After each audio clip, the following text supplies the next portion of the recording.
ഇന്ന് നമ്മൾ standards of ഓഡിറ്റിങ്ങിന്റെ ഫസ്റ്റ് ക്ലാസ് സ്റ്റാർട്ട് ചെയ്യുന്നു. സ്റ്റാൻഡേർഡ്സ് ഓഫ് ഓഡിറ്റിംഗ് എന്താണെന്ന് നമ്മൾ അറിയണമെങ്കിൽ അതിന്റെ ബാക്ക്ഗ്രൗണ്ടും അതിൽ കുറച്ച് ബേസിക് കോൺസെപ്റ്റ്സ് ഉണ്ട്. അതുകൂടി നമ്മൾ ആദ്യം അറിഞ്ഞിട്ട് നമുക്ക് സ്റ്റാൻഡേർഡ്സ് ഓരോന്നായിട്ട് സ്റ്റാർട്ട് ചെയ്യാം. അപ്പൊ ഈ ബേസിക് കോൺസെപ്റ്റ്സ് നമ്മൾ കറക്റ്റായിട്ട് മനസ്സിലാക്കിയാൽ നമുക്ക് ഈ സ്റ്റാൻഡേർഡ്സിന് എല്ലാത്തിനും ഒരു നല്ല ഗ്രിപ്പ് കിട്ടും. കാരണം ഈ ബേസിക് ടേംസ് മിക്ക സ്റ്റാൻഡേർഡ്സിലും കയറി വരുന്നതാണ്. അപ്പൊ ആദ്യം നമുക്ക് ആ ടേംസ് ഒക്കെ ഒന്ന് ഒരു എന്താ പറയാ നമ്മുടെ കൺട്രോളിൽ കൊണ്ടുവരണം. നമുക്കത് നന്നായി മനസ്സിലാകണം. അതാണ് ആദ്യം വേണ്ടത്. ഓക്കെ, അപ്പൊ അതിന് നമ്മൾ ആദ്യം ബാക്ക്ഗ്രൗണ്ട് എന്ന് തുടങ്ങാം. ഈ സ്റ്റാൻഡേർഡ്സ് ഓഫ് ഓഡിറ്റിംഗ് എന്ന് പറഞ്ഞാൽ എന്താണെന്നും ഇത് ആര് ഇഷ്യൂ ചെയ്തു, എവിടുന്ന് വന്നു എന്നൊക്കെ നമുക്ക് അറിയണ്ടേ. അപ്പൊ ഈ സ്റ്റാൻഡേർഡ്സ് ഓഫ് ഓഡിറ്റിംഗ് എന്ന് പറയുന്നത് ഒറ്റയ്ക്കല്ല, അതിന്റെ കൂടെ വേറെ 4 ആൾക്കാരും കൂടി ഉണ്ട്. ആരാണെന്നൊക്കെ നമുക്ക് നോക്കാം. ഇത് ഇഷ്യൂ ചെയ്യുന്നത് നമ്മുടെ ഇൻസ്റ്റിറ്റ്യൂട്ട്, അതായത് ICAIയുടെ കൗൺസിലാണ് ഇത് ഇഷ്യൂ ചെയ്യുന്നത്. ഇത് പ്രിപ്പയർ ചെയ്യുന്നത് ആരാണ്? ഇതൊക്കെ പ്രിപ്പയർ ചെയ്യുന്നത് AASB, അതായത് auditing and assurance standard board എന്ന് പറയുന്ന ബോർഡാണ് ഇത് പ്രിപ്പയർ ഒക്കെ ചെയ്യുന്നത്. ഇഷ്യൂ ചെയ്യുന്നത് ICAIയുടെ കൗൺസിലാണ്. ഓക്കെ, ഈ സ്റ്റാൻഡേർഡ്സ് ഓഫ് ഓഡിറ്റിംഗിന്റെ കൂടെ വേറെ 4 സ്റ്റാൻഡേർഡ്സ് ഉണ്ടെന്ന് ഞാൻ പറഞ്ഞില്ലേ. മൊത്തത്തിൽ 5 പേരാണ്. ഇവർ 5 പേരും കൂടി അറിയപ്പെടുന്ന ഒറ്റ പേരിലാണ്, അതായത് engagement and quality control standards. എന്താണ്? 5 പേരും ഒരുമിച്ച് അറിയപ്പെടുന്നത് engagement and quality control standards. Okay, അപ്പൊ ഈ 5 പേര് ആരൊക്കെയാണെന്ന് നമുക്ക് നോക്കാം. ഒന്ന് ആദ്യം SQC1 എന്ന് പറഞ്ഞാൽ നമ്പറാണ്. ഒരു ക്വാളിറ്റി കൺട്രോൾ സ്റ്റാൻഡേർഡ്സേ ഉള്ളൂ. അതാണ് ഈ ഒരെണ്ണേ ഇതുവരെ ആയിട്ടുള്ളൂ. ഇനിയും വരാം കേട്ടോ. ഇപ്പൊ തൽക്കാലം ഒന്നേ ഉള്ളൂ. SQC1, അതായത് സ്റ്റാൻഡേർഡ്സ് ഓൺ ക്വാളിറ്റി കൺട്രോൾ. അതായത് സ്റ്റാൻഡേർഡ്സ് ഓൺ ക്വാളിറ്റി കൺട്രോൾ എന്ന് ഉദ്ദേശിക്കുന്നത് നമ്മൾ മെമ്പേഴ്സ് ഓഡിറ്റ് ചെയ്യുമ്പോൾ, മെമ്പേഴ്സ് എന്ന് വെച്ചാൽ ചാർട്ടേഡ് അക്കൗണ്ടൻസ് ഓഡിറ്റ് ചെയ്യുമ്പോൾ ഫോളോ ചെയ്യേണ്ട ക്വാളിറ്റി കൺട്രോൾസ് എന്തൊക്കെയാണ് എന്നുള്ളതാണ് ഈ SQC1 പറയുന്നത്. അതൊക്കെ നമ്മൾ ഡെപ്തിൽ പഠിക്കും കേട്ടോ. ഇത് നമുക്ക് പഠിക്കാൻ സിലബസിലുള്ളതാണ് ഈ SQC1. അപ്പൊ എന്തൊക്കെയാണ് നമ്മൾ ഫോളോ ചെയ്യേണ്ട ക്വാളിറ്റി കൺട്രോൾ മെഷേഴ്സ്, അതായത് നമ്മൾ ആ ക്വാളിറ്റി മെയിൻറ്റെയിൻ ചെയ്യണം. നമ്മുടെ പ്രൊഫഷന്റെ ക്വാളിറ്റി മെയിൻറ്റെയിൻ ചെയ്യണമല്ലോ. അതിനു വേണ്ടി നമ്മൾ ഈ ഓഡിറ്റ് ചെയ്യുമ്പോൾ എന്തൊക്കെയാണ് നമ്മൾ മെഷേഴ്സ് ഇംപ്ലിമെന്റ് ചെയ്യേണ്ടത് എന്നാണ് ഈ ചാർട്ടേഡ് അക്കൗണ്ടൻസ് എന്തൊക്കെ മെഷേഴ്സ് ഇംപ്ലിമെന്റ് ചെയ്യണം എന്നാണ് ഈ ക്വാളിറ്റി കൺട്രോളിൽ പറയുന്നത്. അടുത്തതാണ് സ്റ്റാൻഡേർഡ്സ് ഓൺ ഓഡിറ്റിംഗ്. അതാണല്ലോ നമ്മുടെ മെയിൻ കഥാപാത്രം. ഓക്കെ, അപ്പൊ അതെന്തൊക്കെയാ, അതിലെന്തൊക്കെയാ? അത് 38 എണ്ണം ഉണ്ട്. പക്ഷെ നമുക്ക് ഫൈനൽ സിലബസിൽ പഠിക്കാൻ 35 ഉള്ളൂ. ഭാഗ്യം അല്ലേ? ഓക്കെ, ആ 35 തന്നെ ഒരു വലിയ സംഭവമാണ്. ഓക്കെ, നമുക്ക് ഓരോന്നായിട്ട് പഠിക്കാതെ ടെൻഷനൊന്നും വേണ്ട കേട്ടോ. അപ്പൊ എന്തൊക്കെയാണ് സ്റ്റാൻഡേർഡ്സ് ഓഫ് ഓഡിറ്റിംഗ് എന്ന് വെച്ചാൽ? സ്റ്റാൻഡേർഡ്സ് ഓഫ് ഓഡിറ്റിംഗ് എന്ന് പറയുന്നത് എന്താണ്? സ്റ്റാൻഡേർഡ്സ് നമുക്ക് ഈ AASB എന്ന് പറയുന്ന ബോർഡ് ഇഷ്യൂ ചെയ്തിരിക്കുന്ന സ്റ്റാൻഡേർഡ്സ് ആണ്. ഒരു chartered accountant financial statements audit ചെയ്യുന്നത് എന്തിനാ? ഒരു ഒപ്പീനിയൻ എക്സ്പ്രസ് ചെയ്യാൻ, അല്ലെ? ആ ഒപ്പീനിയൻ എക്സ്പ്രസ് ചെയ്യണമെങ്കിൽ ഫോളോ ചെയ്യേണ്ടത് എന്തൊക്കെയാണ് എന്നാണ് ഇതിൽ പറഞ്ഞിരിക്കുന്നത്. ഓക്കെ, ഈ സ്റ്റാൻഡേർഡ്സിൽ പറഞ്ഞിരിക്കുന്നത്. ഈ സ്റ്റാൻഡേർഡ്സ് അനുസരിച്ചായിരിക്കണം ഒരു ചാർട്ടേഡ് അക്കൗണ്ടന്റ് ഫിനാൻഷ്യൽ സ്റ്റേറ്റ്മെന്റ്സ് ഒരു എൻറ്റിറ്റിയുടെ അല്ലെങ്കിൽ കമ്പനി എന്തെന്നായാലും അതിന്റെ ഫിനാൻഷ്യൽ സ്റ്റേറ്റ്മെന്റ്സ് ഓഡിറ്റ് ചെയ്യേണ്ടത്. അത് എങ്ങനെയാണ്? നമ്മൾ ഓഡിറ്റിന് പോകുമ്പോൾ നമുക്ക് അറിയാലോ, നമ്മൾ ഓഡിറ്റിന് പോകുമ്പോൾ നമ്മൾ ഡെപ്തിലാണ് ചെയ്യുന്നത്, അല്ലെ? Examination, high level of examination ആണ് ചെയ്യുന്നത്. എന്നിട്ട് നമ്മൾ കൊടുക്കുന്ന ഒപ്പീനിയനോ 100% ഒപ്പീനിയൻ കൊടുക്കുന്നുണ്ടോ? 100% ഓക്കെ ആണെന്ന് ഒരിക്കലും ഇല്ല. അതിന് റീസൺസ് വേറെയുണ്ട്. അത് നമുക്ക് പിന്നീട് ഡെപ്തിൽ പഠിക്കാം. ഓക്കെ, ഇപ്പൊ തൽക്കാലം ഇത്രയും മനസ്സിലാക്കിയാൽ മതി. അതായത് നമ്മൾ കൊടുക്കുന്ന ഒപ്പീനിയൻ എന്ന് പറയുന്നത് ഒരു റീസണബിൾ അഷ്വറൻസ് ആണ്. അതിന് കാരണങ്ങളുണ്ട്. എന്തൊക്കെയാണെന്ന് നമുക്ക് നോക്കാം. പതുക്കെ അതൊക്കെ നോക്കാം. അപ്പൊ ആദ്യം നമ്മൾ ഹൈ ലെവൽ ഓഫ് എക്സാമിനേഷൻ ചെയ്യുന്നുണ്ട്. പക്ഷെ നമ്മൾ കൊടുക്കുന്ന അഷ്വറൻസ് ഒരു റീസണബിൾ അഷ്വറൻസ് ആണ്. എവിടെയാണ് ഒരു company audit standards of auditing follow ചെയ്യണം എന്ന് പറയുന്നത്? എവിടെയാണ്? കമ്പനീസ് ആക്ടില് section 143 subsection 9 and subsection 10 of the companies act 2013 ഒരു കമ്പനി ഓഡിറ്റ് ചെയ്യുമ്പോൾ സ്റ്റാൻഡേർഡ്സ് ഓഫ് ഓഡിറ്റിംഗ് ഫോളോ ചെയ്യണം എന്ന് പറയുന്നത്. അപ്പൊ നമ്മൾ സ്റ്റാൻഡേർഡ്സ് ഓഫ് ഓഡിറ്റിംഗ് എന്താണെന്ന് കണ്ടു. അടുത്ത ആളാരാ? Standards on review engagement. അതാണ് റിവ്യൂ ചെയ്യാണ്. അതായത് നമ്മുടെ സെബി പറയുന്നുണ്ട്, ലിസ്റ്റഡ് കമ്പനി കമ്പനീസ് ഫസ്റ്റ് 3 ക്വാർട്ടേഴ്സിന്റെ ഫിനാൻഷ്യൽ സ്റ്റേറ്റ്മെന്റ്സ് റിവ്യൂ ചെയ്തിരിക്കണം എന്ന് പറയുന്നുണ്ട്. ഈ റിവ്യൂ കൊണ്ട് എന്താ ഉദ്ദേശിക്കുന്നത്? റിവ്യൂ എന്ന് പറയുമ്പോൾ തന്നെ നമ്മൾ വലിയ ഡെപ്തിലൊന്നും പോകുന്നില്ല, വെറുതെ ഒന്ന് തിരിച്ചു മറിച്ച് നോക്കുന്നു എന്നുള്ള പോലെയല്ലേ റിവ്യൂ എന്ന് ഉദ്ദേശിക്കുന്നത്. ഒന്ന് ഓടിച്ചു നോക്കും. ഒരു മോഡറേറ്റ് അല്ലെങ്കിൽ ഒരു ലിമിറ്റഡ് എക്സാമിനേഷൻ ആണ്. അപ്പൊ നമ്മൾ കൊടുക്കുന്ന അഷുറൻസ് എന്തായിരിക്കും? ഒരു ലിമിറ്റഡ് അഷുറൻസ് ആയിരിക്കും. സ്റ്റാൻഡേർഡ്സ് ഓഫ് ഓഡിറ്റിംഗിന് നമ്മൾ റീസണബിൾ അഷുറൻസ് കൊടുക്കും, പക്ഷെ റിവ്യൂ ചെയ്യുമ്പോൾ നമ്മൾ കൊടുക്കുന്നത് ലിമിറ്റഡ് അഷുറൻസ് ആണ്. ഓക്കെ, നമ്മൾ ഇത് തമ്മിൽ എന്താ, രണ്ടും എക്സാമിനേഷൻ ആണ് ഫിനാൻഷ്യൽ സ്റ്റേറ്റ്മെന്റ്. അപ്പൊ നമ്മൾ ഓർക്കും ഇത് എന്താ ഡിഫറൻസ് അല്ലെ? അതൊരു ഷോർട്ട് ക്വസ്റ്റ്യൻ ആയിട്ട് വരാറുണ്ട്. അതായത് ഇത് തമ്മിലുള്ള ഡിഫറൻസ് എന്താണെന്നുള്ളത്. സ്റ്റാൻഡേർഡ്സ് ഓഫ് ഓഡിറ്റിംഗിന് നമ്മൾ high level of examination and you give A reasonable assurance. While in review, you make a moderate examination. You do a moderate examination and you give a limited assurance. Okay, അത് തമ്മിലുള്ള difference മനസ്സിലായല്ലോ. Review engagements രണ്ടെണ്ണം ആണുള്ളത്. Review engagements രണ്ടെണ്ണം. Standards of auditing 38 ഉണ്ട്, പക്ഷെ നമുക്ക് പഠിക്കാം 35.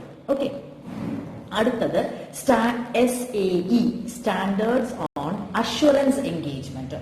അഷുറൻസ് കൊടുക്കാനുള്ള എൻഗേജ്മെന്റ് അത് എന്താണെന്ന് വെച്ച് കഴിഞ്ഞാൽ ഇത് ഫിനാൻഷ്യൽ സ്റ്റേറ്റ്മെന്റിനോട് ഒരു ബന്ധവുമില്ല. ഇത് ഫിനാൻഷ്യൽ സ്റ്റേറ്റ്മെന്റ്സ് അല്ല. അതായത് നമ്മുടെ balance sheet, P&L, cash flow അങ്ങനത്തെ ഒന്നും അല്ല.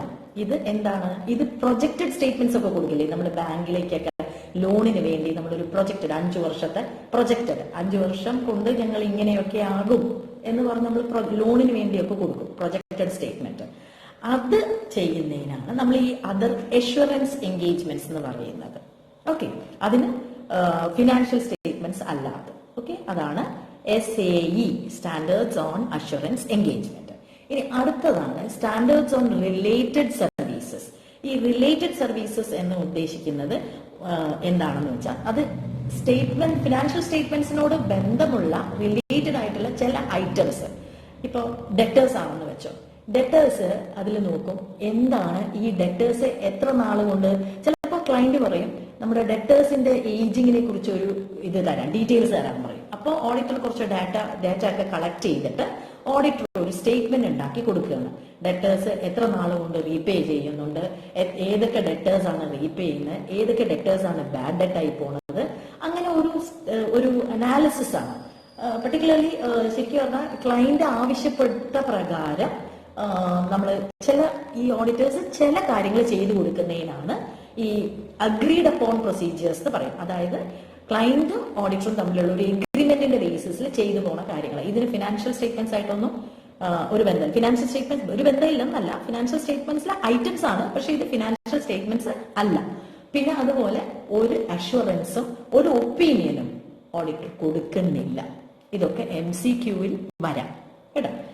അപ്പൊ അത് ശ്രദ്ധിക്കുക. അപ്പൊ ഈ 5 കാര്യങ്ങൾ എന്ന് പറഞ്ഞാൽ, ഒന്ന് standards of quality control SQC1, standards of auditing SA, standards of review engagement SRE, standards on assurance engagement SAE, standards on related services SRS. ഇതാണ് 5 എണ്ണം. ഈ 5 എണ്ണവും കൂടി ഒരുമിച്ച് നമ്മൾ വിളിക്കുന്നതാണ് engagement on quality controls. Issue ചെയ്യുന്നത് ICAIയുടെ കൗൺസിലാണ്. പ്രിപ്പറേഷനും കാര്യങ്ങളും ചെയ്യുന്നത് AASB, auditing and assurance standards board. Okay, ഇതിൽ തന്നെ സ്റ്റാൻഡേർഡ്സ് ഓഫ് ഓഡിറ്റിംഗ് ഒരു പോസിറ്റീവ് അഷുറൻസ് ആണ് കൊടുക്കുന്നത്, പക്ഷെ റിവ്യൂ കൊടുക്കുന്നത് ഒരു നെഗറ്റീവ് അഷുറൻസ് ആണ്. അതായത് വിത്ത് ആ ലിമിറ്റഡ് എക്സാമിനേഷൻ ആണല്ലോ നമ്മൾ റിവ്യൂല് ചെയ്യുന്നത്. Nothing has come to our knowledge that suggest that financial statements are not free from material misstatement. അങ്ങനെ not free from material mistake നമ്മുടെ അറിവിൽ ഒന്നും തന്നെ വന്നിട്ടില്ല. നമ്മുടെ ലിമിറ്റഡ് എക്സാമിനേഷൻ വെച്ച് നോക്കിയാൽ നമ്മുടെ അറിവിൽ financial statements are not free from material statement. Financial statements are free from material statement എന്നാണ് നമ്മൾ സ്റ്റാൻഡേർഡ്സ് ഓഫ് ഓഡിറ്റിംഗ് വെച്ച് സ്റ്റാൻഡേർഡ്സ് ഓഫ് ഓഡിറ്റിംഗ് യൂസ് ചെയ്യുമ്പോൾ നമ്മൾ പറയുന്നത്. It is a positive. Financial statements are free from material statement. പക്ഷെ റിവ്യൂൽ അങ്ങനെയല്ല പറയാം. Nothing has come to our knowledge that suggests that financial statements are not free from material misstatement എന്നാ പറയാം. അതായത് ഒരു നെഗറ്റീവ് അഷുറൻസ് ആണ് ആ പറയുന്നത്. ഓക്കെ, അപ്പൊ ഇത്രയുമാണ് സ്റ്റാൻഡേർഡ്സ് ഓഫ് ഓഡിറ്റിംഗിന്റെ കാര്യങ്ങൾ.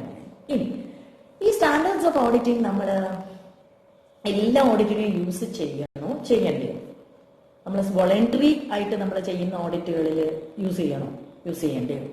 ഒരു കൺഫ്യൂഷനാണ് നമ്മൾ. അതായത് ഓഡിറ്റ് കമ്പൽസറി ഒന്നുമല്ല, നമ്മൾ വോളണ്ടറി, അതായത് നമ്മൾ ഉദ്ദേശിച്ച ക്ലയന്റ് ആണ്. ക്ലയന്റ് വോളണ്ടറിലി പറയാണ് എൻ്റെ ഇത് ഒന്ന് ഓഡിറ്റ് ചെയ്യണം എന്ന് പറഞ്ഞാൽ അവിടെ financial standards of auditing apply ചെയ്യണോ എന്ന് ചോദിച്ചാൽ ഫിനാൻഷ്യൽ അതായത് ഓഡിറ്റിംഗ് പ്രൊണൗൺസ്മെന്റ് എന്ന് പറയുന്നതിന്റെ പ്രിഫേസിൽ പറഞ്ഞിട്ടുണ്ട്, ഇന്ററിൽ പഠിച്ചിട്ടുണ്ട്. അതായത് it is mandatory to follow standards of auditing while auditing financial statement irrespective of the size of the entity. പിന്നെ അത് പ്രോഫിറ്റ് ഓറിയന്റഡ് ആണോ പ്രോഫിറ്റ് ഓറിയന്റഡ് അല്ലയോ ഒന്നും നമുക്കറിയണ്ട. If the intention of the auditor is to express an opinion on the financial statement, mandatorily standards of auditing is to be followed. Okay, clear ആയില്ലേ? അപ്പോൾ പിന്നെ ഞാൻ നേരത്തെ പറഞ്ഞു കമ്പനീസ് ആക്ടിൽ കമ്പനീസിന് നിർബന്ധമായും SAs ഫോളോ ചെയ്യണം as per section 143 subsection 9 and subsection 10 of the companies act of 2013. അത് ഞാൻ നേരത്തെ പറഞ്ഞിരുന്നു. ഇനി ICAI രണ്ട് തരം ഡോക്യുമെന്റ്സ് ഇഷ്യൂ ചെയ്യുന്നുണ്ട്. സ്റ്റാൻഡേർഡ് സ്റ്റേറ്റ്മെന്റ്സും ഗൈഡൻസ് നോട്ട്സ്. ഓക്കെ, സ്റ്റേറ്റ്മെന്റ്സും ഗൈഡൻസ് നോട്ടും. Statements may be relating to accounting matters അല്ലെങ്കിൽ ഓഡിറ്റിംഗ് മാറ്റേഴ്സ്. അതുപോലെ തന്നെ guidance note relating to accounting matters or auditing matters. ഇനി ഇത് എന്താണെന്ന് നോക്കാം. Statements issued by ICAI R mandatory. ഇത് നിർബന്ധമായിട്ടും നമ്മൾ ഫോളോ ചെയ്യണം.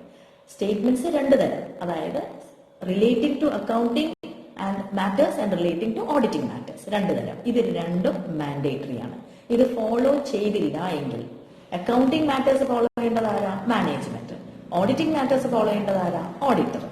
ഇത് രണ്ടും ഫോളോ ചെയ്തില്ല, ചില സർക്കംസ്റ്റൻസിൽ ഫോളോ ചെയ്യാൻ പറ്റിയില്ല എന്ന് വരും. ഇപ്പൊ കോവിഡ് ഒക്കെ വന്നപ്പോൾ ഒരുപാട് പ്രശ്നങ്ങൾ വന്നില്ലേ, ഫോളോ ചെയ്യാൻ പറ്റിയില്ല എന്ന് വന്നാൽ in both cases it should be highlighted in the audit report. It is mandatorily to be followed.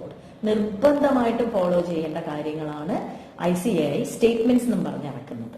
Okay, അപ്പൊ it should be highlighted in the audit report. അടുത്തത് ഗൈഡൻസ് നോട്ട്. ഗൈഡൻസ് നോട്ട് എന്ന് പറയുമ്പോൾ തന്നെ നമ്മളെ ഗൈഡ് ചെയ്യാണ്. എവിടെ കുറെ പ്രശ്നങ്ങൾ നമുക്കിത് ഒരു ക്ലാരിറ്റി ഇല്ല, സെക്ഷനിൽ അല്ലെങ്കിൽ ചില ഏരിയാസിൽ ക്ലാരിറ്റി ഇല്ല, ഇത് എങ്ങനെ കൊണ്ടുപോകണം എന്ന് അറിയാത്ത കാര്യങ്ങൾ. അത് അക്കൗണ്ടിംഗ് മാറ്റേഴ്സും ആവാം ഓഡിറ്റിംഗ് മാറ്റേഴ്സും ആവാം. അങ്ങനത്തെ കാര്യങ്ങളിൽ ഇൻസ്റ്റിറ്റ്യൂട്ട് ഒരു ഗൈഡൻസ് നോട്ട് ഇറക്കുന്നുണ്ട്. അതായത് ഫ്രോഡ് റിപ്പോർട്ടിംഗ്, ഓഡിറ്റ് ചെയ്തിട്ട് ഫ്രോഡ് റിപ്പോർട്ട് ചെയ്യുന്ന, for example section 143(12) of companies act 2013 fraud reporting പറയുന്നത്. അവിടെ കുറെ കൺഫ്യൂഷൻസ് ഉണ്ട്. ഇത് എങ്ങനെ റിപ്പോർട്ട് ചെയ്യണം, ആരോട് റിപ്പോർട്ട് ചെയ്യണം, എന്തൊക്കെയാണ് എന്നുള്ളതിനെ കുറിച്ച്. അപ്പോൾ ഇൻസ്റ്റിറ്റ്യൂട്ട് ഒരു ഗൈഡൻസ് നോട്ട് ഇറക്കുന്നുണ്ട്. ഓക്കെ, ഇത് മാൻഡേറ്ററി അല്ല, ഇത് റെക്കമെൻഡേറ്ററി ആണ്. കാരണം ഈ പറയുന്ന ഗൈഡൻസ് നോട്ടിലെ അതേ സിറ്റുവേഷൻസ് തന്നെ ഓഡിറ്ററോ അല്ലെങ്കിൽ എൻറ്റിറ്റിയോ ഫേസ് ചെയ്തോളണമെന്നില്ല. അതിനോട് സാമ്യതയുള്ള വേറെ സിറ്റുവേഷൻസ് ഫേസ് ചെയ്യാം. അപ്പൊ എക്സാക്ട്ലി സെയിം സിറ്റുവേഷൻസ് ആവണം. ഇതൊരു വെറും ഗൈഡൻസ് മാത്രമാണ്. അപ്പൊ ഇത് ഫോളോ ചെയ്യണം എന്ന് മാൻഡേറ്ററി അല്ല, it is only recommendatory. Okay, ഇനി ഇത് only unless it is provided otherwise. ഇത് മാൻഡേറ്ററി ആണ് എന്ന് പറഞ്ഞാൽ മാത്രമേ ഇത് മാൻഡേറ്ററി ഫോളോ ഉണ്ടോ. But most of the guidance notes are just recommendatory. Okay, അപ്പൊ ഇനി അടുത്ത കാര്യം എന്താണെന്ന് വെച്ചാൽ ഇത് സ്റ്റേറ്റ്മെന്റ്സ് പോലെ തന്നെ ഇതും അക്കൗണ്ടിംഗ് മാറ്റേഴ്സും ഉണ്ട് ഓഡിറ്റിംഗ് മാറ്റേഴ്സും രണ്ടെണ്ണം ഉണ്ട്. ഇതില് രണ്ടും നമുക്ക് മാൻഡേറ്ററി അല്ലാത്തത് കൊണ്ട് റെക്കമെൻഡേറ്ററി ആയതുകൊണ്ട് നമുക്ക് സാഹചര്യങ്ങൾ അനുസരിച്ച് ചിലപ്പോൾ മാനേജ്മെന്റ് അക്കൗണ്ടിംഗ് മാറ്ററിൽ മാനേജ്മെന്റ് ചിലപ്പോൾ ഒരു ഡീവിയേറ്റ് ചെയ്ത് വേറെ വല്ല രീതിയിലും ചെയ്യുവാണെങ്കിൽ അതിന് ഒരു വാലിഡ് റീസൺ ഉണ്ട് എന്നുണ്ടെങ്കിൽ ഇത് നമ്മൾ റിപ്പോർട്ട് ചെയ്യണം എന്ന് നിർബന്ധമില്ല. പക്ഷെ വേണമെങ്കിൽ റിപ്പോർട്ട് ചെയ്യാം, അത്രയേ ഉള്ളൂ. അതുപോലെ ഓഡിറ്റിംഗ് മാറ്ററും if the auditor is not following it, he may follow his professional judgment അനുസരിച്ച് ചെയ്യാം. അപ്പോൾ നമ്മൾ അത് ഹൈലൈറ്റ് ചെയ്യണമെന്നില്ല. പക്ഷെ അതിന് വാലിഡ് ആയിട്ടുള്ള റീസൺ ഉണ്ടെങ്കിൽ നമുക്ക് മാറാം. പക്ഷെ അതിന്റെ റീസൺസ് നമ്മൾ റെക്കോർഡ് ചെയ്യണം. കാരണം പിന്നീട് ഒരു എൻക്വയറിയോ വല്ലതും വന്നു കഴിഞ്ഞാൽ അത് നമുക്ക് എക്സ്പ്ലെയിൻ ചെയ്യാൻ സാധിക്കും. അതാണ് അതുകൊണ്ട് ഈ റെക്കോർഡ് ചെയ്യണം എന്നുകൊണ്ട് ഉദ്ദേശിക്കുന്നത്. ഓക്കെ, ഇന്നിപ്പോ ഇത്രയും. നാളെ കുറച്ചുകൂടി ബേസിക്സ് എടുക്കാനുണ്ട്. നാളെ അത് ബാക്കി സെക്കൻഡ് പാർട്ടായിട്ട് എടുക്കാം. Okay, thank you.